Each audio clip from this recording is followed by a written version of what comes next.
अजीब जिद पर संभल रहे हैं।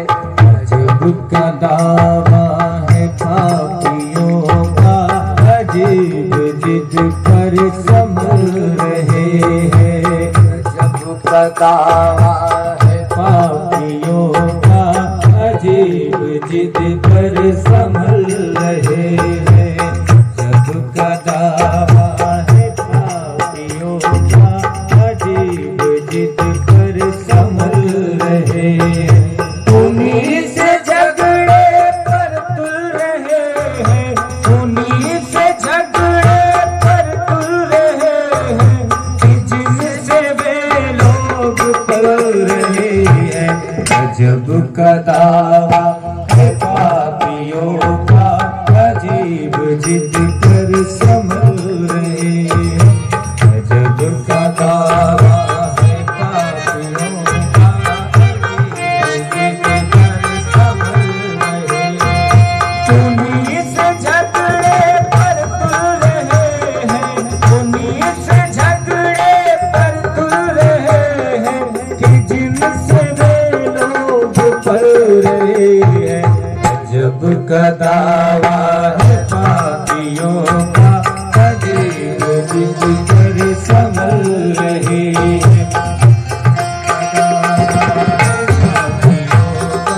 अजीब जिद पर संभल रहे हैं।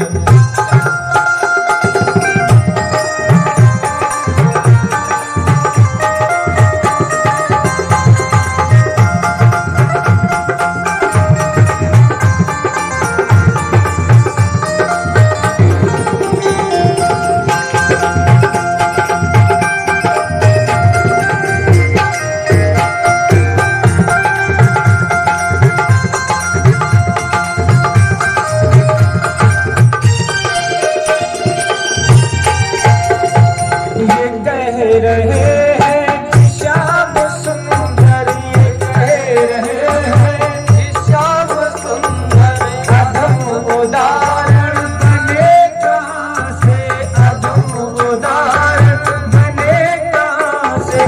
किताब हमसे ही नाथ लेकर, किताब हमसे ही नाथ लेकर, हमी से फिर क्यों बदल रहे हैं।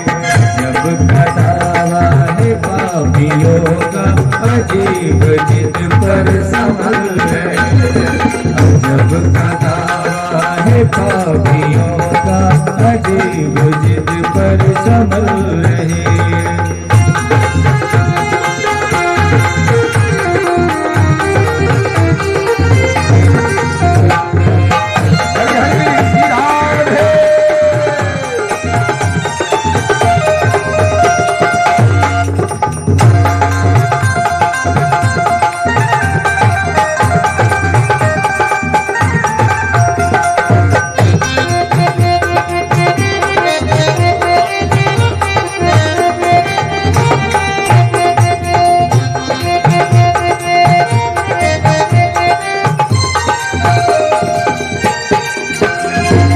गरीब आदमों के तुम हो प्रेमी, गरीब आदमों के तुम हो प्रेमी।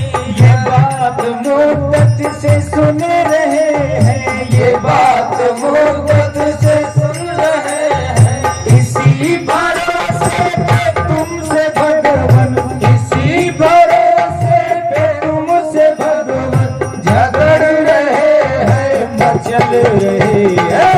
अजब का दावा है पापियों का, अजीब जिद पर संभल रहे हैं। अजब का दावा है पापियों का, अजीब जिद पर संभल रहे हैं।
हमारा प्रण है कि पाप कर ले, हमारा प्रण है कि पाप कर ले, तुम्हारा प्रण है कि पाप हर ले, तुम्हारा प्रण है कि पाप हर ले।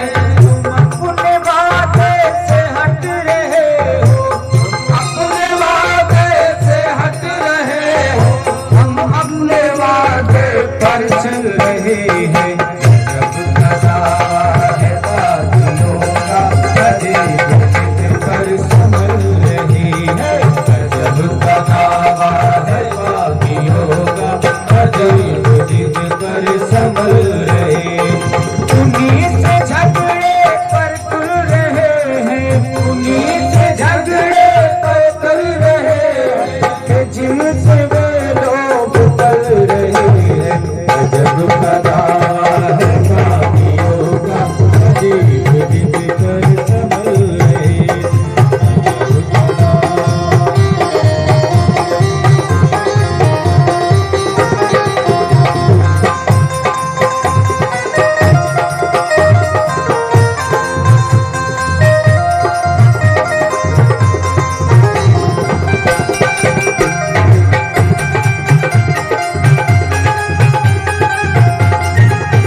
जो बिंदु बन कर निकल रहे हैं, गजब का दावा है बाकियों का, अजीब जिद पर संभल रहे हैं। गजब का अजीब जिद पर संभल रहे हैं। उन्हीं से झगड़े पर तुल रहे हैं, उन्हीं से झगड़े पर तुल रहे हैं, जिनसे गजब का दावा है पापियों का, अजीब जिद पर संभल रहे हैं। गजब का दावा है पापियों का, अजीब जिद पर संभल रहे हैं। इसकी एक पंक्ति बहुत अच्छी है।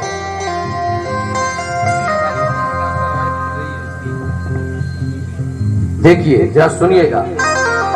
हमारा प्रण है कि पाप कर ले, हमारा प्रण है कि पाप कर ले, तुम्हारा प्रण है कि पाप हर ले, तुम्हारा प्रण है कि पाप हर ले। तुम अपने वादे से हट रहे हो, तुम अपने वादे से हट रहे हो, हम अपने वादे पर चल रहे हैं। गजब का दावा है पापियों का, अजीब जिद पर संभल रहे हैं। जीवन में ये अधिकार बनाइए भगवान के ऊपर, ये लड़ने का, ये झगड़ने का। हमारी तो भैया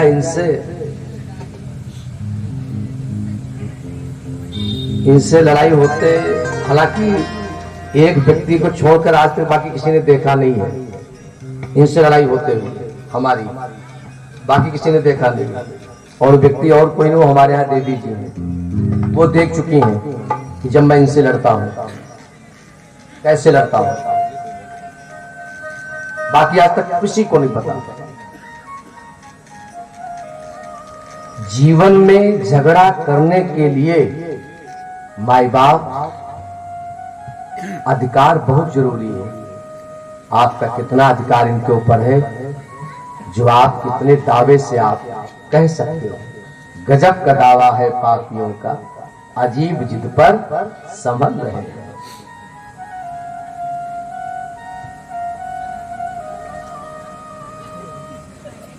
प्यारे भक्तों, सुखदेव जी ने ब्रह्मा जी के द्वारा 10 प्रकार की सृष्टि का क्रम सुनाया। मानसिक सृष्टि जब आकाशवाणी ने कहा तो ब्रह्मा जी ने मानसिक सृष्टि उत्पन्न की। मन से मनु जी महाराज जी को और शरीर से शत्रुपा जी को। स्वयंभू मनु और शत्रुपा जिनते भय नर सृष्टि अनुपा। 5 संतानों को स्वयंभू मनु जी ने शत्रुपा के गर्भ से उत्पन्न किया। 3 बेटियों को, 2 बेटों को। 3 बेटियां कौन सी? देवहूति, प्रसूति और आकुति। 2 बेटे कौन से? उत्तानपाद और प्रियव्रत। कश्यप जी की 2 पत्नियां हैं। ब्रह्मा जी के ज्येष्ठ पुत्र हैं कश्यप जी, ब्रह्मा जी के ज्येष्ठ पुत्र हैं। 2 पत्नियां हैं, दिति और अदिति। दिति से राक्षसों की उत्पत्ति हुई और अदिति से देवताओं की। महाराज परीक्षित ने कहा, गुरुदेव ये कैसे? कश्यप जी तो ब्रह्म ज्ञानी है, तत्व ज्ञानी है, भगवान के इतने बड़े भक्त हैं, और इतने बड़े भक्त के यहाँ राक्षस बेटे उत्पन्न हुए, ये बात समझ में नहीं आई। सुखदेव जी कहते हैं, राजन, उस समय में किया गया कार्य, हर चीज को करने के लिए भगवान ने समय निर्धारित किया है। हर चीज को, उठने का, सोने का, जागने का, आने का, जाने का, खाने का, पीने का, बैठने का, चलने का, रुकने का, हर चीज का समय भगवान ने निश्चित किया है। मैं आपको एक बात बताऊं, जब आप गिरिराज की परिक्रमा आप जब करेंगे ना, गिरिराज जी की परिक्रमा, तो 21 किलोमीटर की परिक्रमा है। ये शास्त्र कहता है 21 किलोमीटर की परिक्रमा में बीच में एक स्थान पड़ता है, शकलेश्वर महाराज। नाम तो बड़ा अजीब है, मैं व्यासपीठ से कह नहीं सकता हूं, इतना अजीब नाम है उसका। और कहते हैं वहां पर बैठना जरूरी है, विश्राम करना जरूरी है।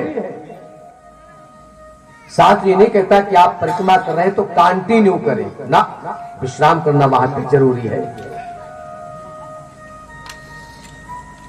तेरी 7 कोस की परिक्रमा, तेरी 7 कोस की परिक्रमा, तेरी 7 कोस की परिक्रमा।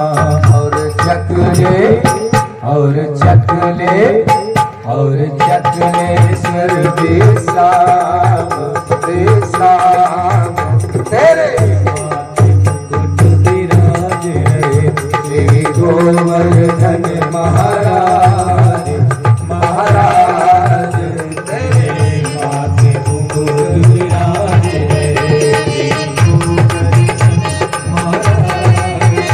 महाराज तेरे माथे मुकुट विराजे। कब कहां पर चलना है, कब कहां पर रुकना है, हर चीज का समय, हर चीज का नियम होता है। संसार में जितने भी नियम है वो सब मानव के लिए है, ना कि भगवान के लिए नहीं, मानव के लिए, मानव के लिए नियम है। आप सुबह जल्दी उठें, जल्दी भगवान को स्नान कराएं, दैनिक कार्य करें। कुसमय में किया गया कार्य, दिति ने जिद करके संसर्ग किया अपने स्वामी कश्यप जी के साथ में कुसमय में, गोधूली बेला के समय। नतीजा क्या निकला? हिरणाक्ष हिरण्यकश्यप जैसे 2 राक्षस बेटे उत्पन्न हुए। एक कथा कहती है कुसमय। सुखदेव जी कहते हैं, राजन, हिरणाक्ष ने ब्रह्मा जी की घनघोर तपस्या की, अतुल शक्ति पाकर के सारी पृथ्वी को ही उठा लिया। और सारी पृथ्वी को उठा करके पातालपुरी में ले जाकर छिपा करके रख दिया। सारे देवताओं ने प्रार्थना की, जब पृथ्वी नहीं होगी तो हम कैसे सृष्टि की रचना करें, कैसे सृष्टि को आगे बढ़ाएं, लोगों को कहां रोके, उनको आशियाना कहां से दे। देवताओं की प्रार्थना पर प्रसन्न होकर के भगवान ने 12 रूप धारण किया। 12 रूप यानी कि सूकर का रूप धारण करके भगवान समुद्र के अंदर गए, पातालपुरी में गए और 3 महीने तक हिरणाक्ष के साथ में भयंकर युद्ध किया। 3 महीने तक इतना शक्तिशाली था कि 3 महीने भगवान को हिरणाक्ष का उद्धार करने में लग गए और हिरणाक्ष का उद्धार किया और पुनः पृथ्वी को समुद्र के ऊपर स्थापित किया। एक बार बड़े भाव से बोले बारा भगवान की जय हो। सुखदेव जी कहते हैं, राजन भागवत में 24 अवतारों की कथा है। 24 अवतारों। वैसे तो भगवान ने अन्यान्य अवतार लिए हैं, लेकिन भगवान के जो प्रमुख जो 24 अवतार हैं, जिस प्रकार से वैसे तो आदमी 365 दिन जीता है, लेकिन कुछ इंसान के जीवन के विशेष दिन होते हैं, जैसे बर्थडे, मैरिज एनिवर्सरी, कभी आप कहीं कोई यात्रा करने जाते हैं, वो भी दिन विशेष है आपका। अरे भाई आज के दिन हम वहां पे रामेश्वरम में थे, आदमी को याद रहता है। उसी प्रकार से भगवान के वैसे तो अन्यान्य अवतार है, लेकिन 24 विशेष अवतार है, ये भगवान कभी भूले नहीं। और वो 24 अवतारों की कथा भागवत में विद्यमान है, इसीलिए इसका नाम श्रीमद् भागवत महापुराण है। इसीलिए 24 अवतार।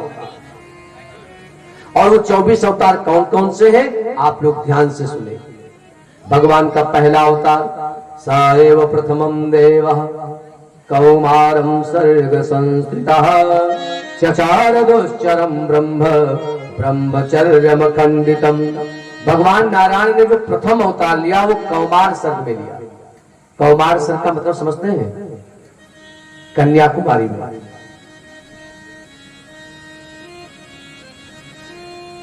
जिसे हम आप कन्याकुमारी कहते हैं, शास्त्रों में उसे कौमार सर्ग बताया गया, जहां पर केवल एक तरफ पृथ्वी है, 3 तरफ से समुद्र है।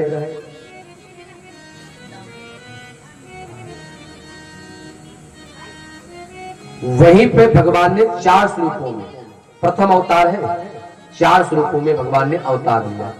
सनक, सनंदन, सनातन और सनत कुमार। और भगवान ने जो चारों अवतार लिए, ये बड़े अद्भुत लिए। एक ही अवस्था को धारण किया। इन चारों संकादिकों ने दूसरी अवस्था को धारण नहीं किया, एक ही अवस्था। ये सदैव 8 वर्ष के रहे, सदैव 8 वर्ष, न कभी 9 वर्ष के हुए और न कभी 7 वर्ष के थे, 8 वर्ष के। और एक ही अवस्था और एक ही व्यवस्था को भी इन्होंने धारण किया। आदमी को देखिए, मेरी बात को अन्यथा मत लीजिएगा, अगर आप एक व्यवस्था में रहोगे ना तो शरीर आपका निरोग रहेगा। सुबेरे पकौड़ी खाए बैठे, दोपहर में इडली डोसा चखे बैठे, शाम के यहाँ बर्गर चाउमीन टकरे बैठे, और शाम के यहाँ जब रात्रि में सोए तो कहीं कुछ और रखा हो तो और ले आओ, तो कहीं हम है बच्चे ना, हमें खाए लो।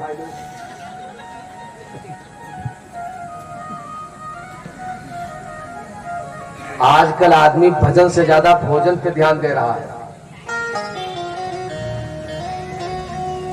पहले लोग घरवाली बनाती थी तो कहते थे बड़ा अच्छा बना है, अब कहते हैं घर का खाद खा जो बिल्लाएगा आज बाहर से मंगाओ। पता नहीं कैसे घरवाली मंगा लेती है। कभी नहीं, कभी नहीं। जैसा खाए अन्न वैसा बने मन। भोजन की तरफ नहीं, अधिक भजन की तरफ आपकी रास्ता, आपकी मंजिल बढ़े, भजन की तरफ।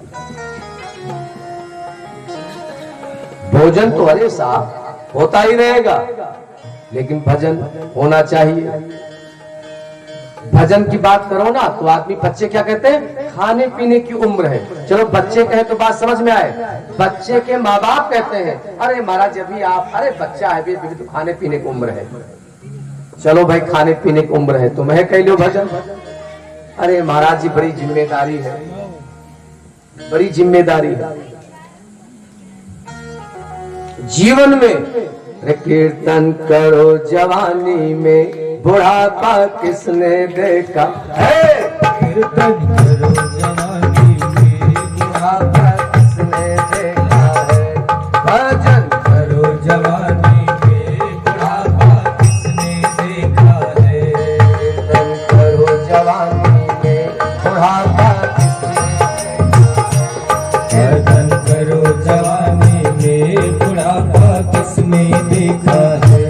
तेरे पैर हुए बेकार, तीरथ जाने में लाचार। तेरे पैर हुए बेकार, तीरथ जाने में लाचार। तेरे पैर हुए बेकार, तीरथ जाने में लाचार। तेरे पैर हुए बेकार, तीरथ जाने में लाचार। तीरथ करो जवानी में, बुढ़ापा तीरथ करो जवानी में, बुढ़ापा किसने देखा है। कीर्तन करो जवानी में, बुढ़ापा किसने देखा है। कीर्तन करो जवानी में, बुढ़ापा किसने देखा है।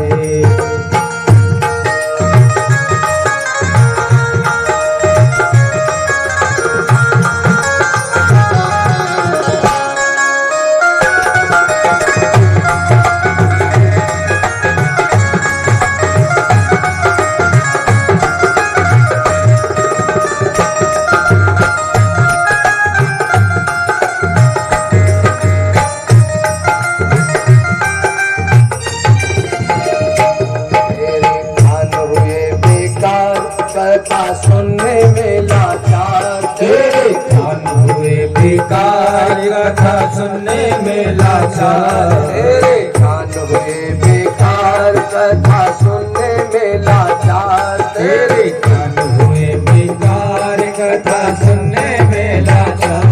कथा सुनो जवानी में, बुढ़ापा किसने देखा है। कथा सुनो जवानी में, बुढ़ापा किसने देखा है। कीर्तन करो जवानी में, बुढ़ापा किसने देखा है। कीर्तन करो जवानी में, बुढ़ापा किसने देखा है।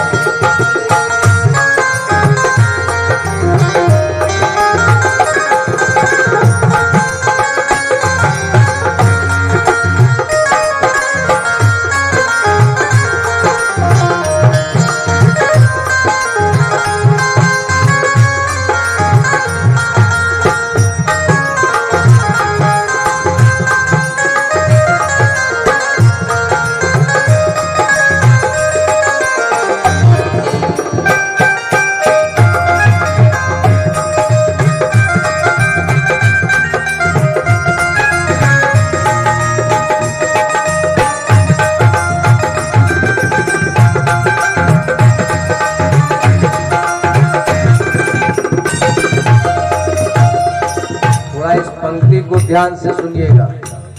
भगवान का दर्शन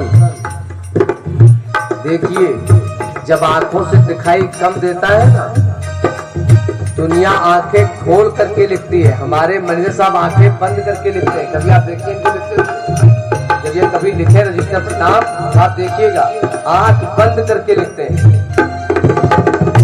तेरी आंख हुई बेकार, दर्शन करने में लाचार। तेरी आंख हुई बेकार, दर्शन करने में लाचार। तेरी आंख हुई बेकार, दर्शन करने में लाचार। तेरी आंख हुई बेकार, दर्शन करने में लाचार।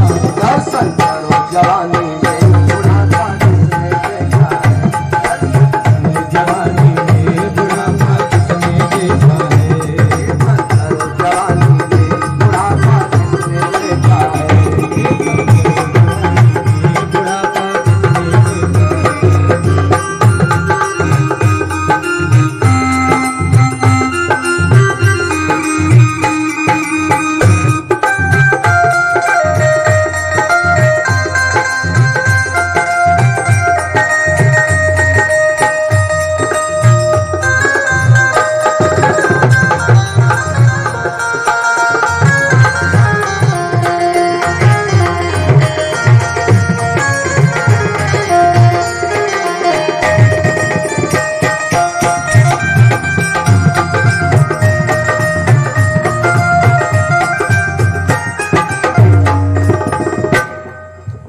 गीत मैंने इसलिए आपको सुनाया, आज का व्यक्ति अपनी व्यवस्था को बनाते बनाते अपनी अवस्था को भूल जाता है।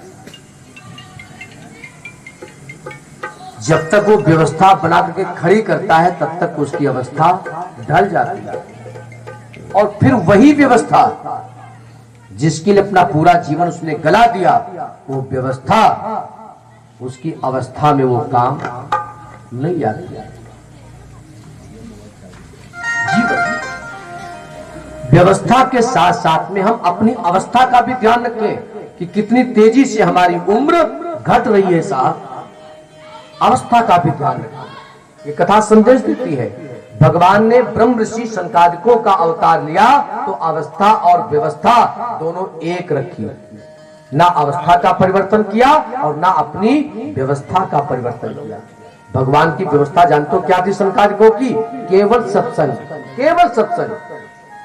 4 लोग थे, एक बैठ जाता गद्दी पे और 3 सामने बैठ करके कथा सुनते, और जब कथा पूरी हो जाती तो एक फिर उसमें से गद्दी पे बैठ जाता और 3 फिर बैठ करके कथा सुनते। 365 दिन। दूसरा भगवान ने जो अवतार लिया, द्वितीय तो भवायस्य रसातल गताम महिम उदरिशन्नवादत्त यज्ञ सहसो करम बभू। दूसरा जो परमात्मा ने अवतार लिया वो 12 अवतार लिया, जो मैंने अभी आपको कथा सुनाई। 12 अवतार। हिरणाक्ष का उद्धार किया और पुनः पृथ्वी को समुद्र के ऊपर स्थापित किया।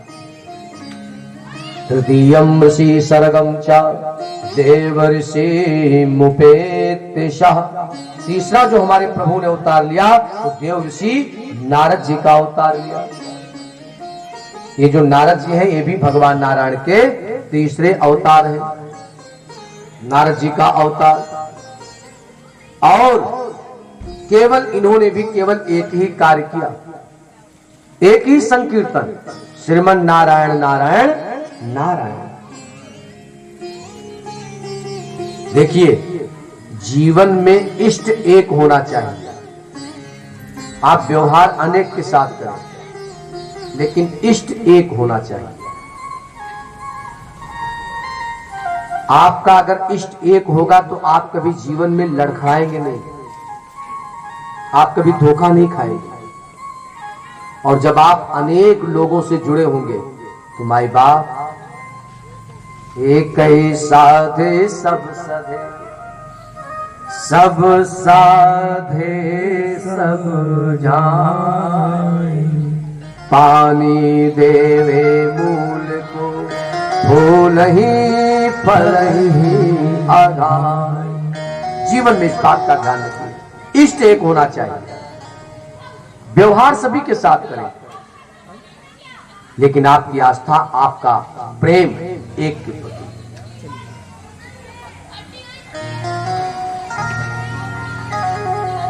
अब जैसे हमारे ठाकुर जी हमारे इष्ट हैं, तो ऐसा नहीं कि मैं शंकर जी को, देखो ना, मैं ठाकुर से पहले मैं शंकर जी की प्रार्थना करता हूं, हनुमान जी की भी प्रार्थना करता हूं, माता जी की भी प्रार्थना करता हूं, लेकिन इष्ट हमारे ठाकुर जी हैं।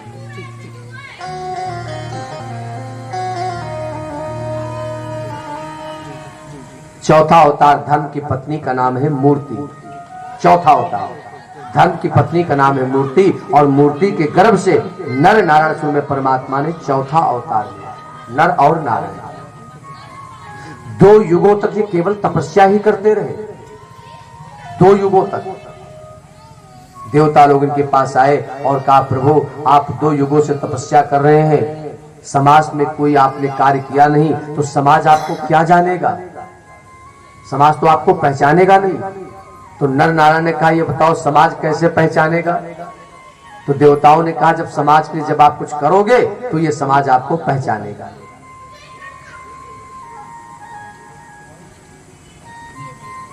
जीवन में अगर समाज में अपनी कीर्ति, अपनी प्रतिष्ठा, अपना वैभव, अपना सम्मान बढ़ाना चाहते हो तो परिवार के साथ साथ में समाज के लिए भी कुछ करो, समाज के लिए भी।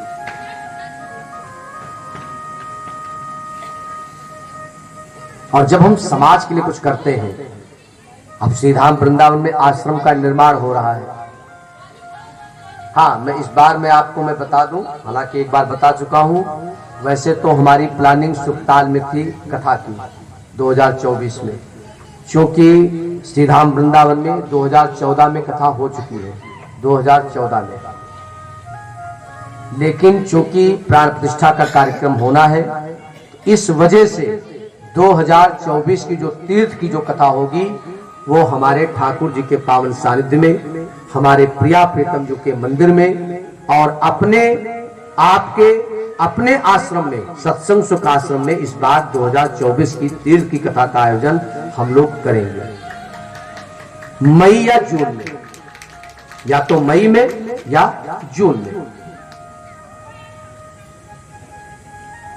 आप लोग गर्मी की चिंता न करें। हाँ, एयर कंडीशन रूम आपको देंगे, आप परेशान क्यों हो? हाँ, ठाकुर जी भी हमारे एसी में बैठेंगे और आप लोग भी हैं। हाँ। रामेश्वरम में हम लोग गए थे, पूरा एसी हॉल था, है ना? क्या दिक्कत है? तो श्री धाम वृंदावन में इस बार हम लोग तीर्थ की कथा का संकल्प भी पूरा करेंगे और ठाकुर जी की प्राण प्रतिष्ठा भी। प्रिया प्रियतम हमने जो नाम रखा है, वैसे तो हमने नाम रखा था राधा कृष्ण, अचानक एक दिन हमको रात में खड़बड़ा दिए, यार ये बहुत पुराना नाम है राधा कृष्ण, कुछ नया नाम रखो। तो हमने नाम रखा है प्रिया और प्रियतम, प्रिया प्रियतम मंदिर एवं सत्संग सुख आश्रम, ये मैंने नाम रखा है अपने मंदिर का। तो हम लोग मई में वहीं पर सब लोग एकत्र होंगे और वहीं पर भगवान की चर्चा होगी, दिव्य प्राण प्रतिष्ठा का आयोजन होगा, 7 दिन भंडारा होगा, 7 दिन भोजन प्रसाद सभी को व्यवस्थाएं वहां पर की जाएंगी। और 8 मार्च को महाशिवरात्रि है, जैसा कि आप सबको पता है। 8 तारीख को महाशिवरात्रि है। जो भी भक्त लोग महाशिवरात्रि में, एक लखनऊ का ये अद्वितीय कार्यक्रम होता है, 151 जजमानों के द्वारा भव्य महारुद्राभिषेक, सनातन परिवार सत्संग सेवा ट्रस्ट के तत्वाधान में ये दिव्य आयोजन प्रतिवर्ष होता है। इस बार 7वां वर्ष है, इस बार 7वां वर्ष है महाशिवरात्रि का महोत्सव मनाते हुए हम लोगों को 7वां वर्ष होगा। तो आप सभी लोग, जो लोग महारुद्राभिषेक में 151 जजमानों में जो लोग जजमान बनना चाहते हो, अपना नाम अंकित करा दें, मैनेजर साहब से संपर्क कर ले और उनको अपना नाम अंकित करा दें, जिससे कि आपको पूर्णतया पूर्ण रुद्राभिषेक करने का अवसर आपको 151 जजमानों की श्रृंखला में आपको बैठाया जाए।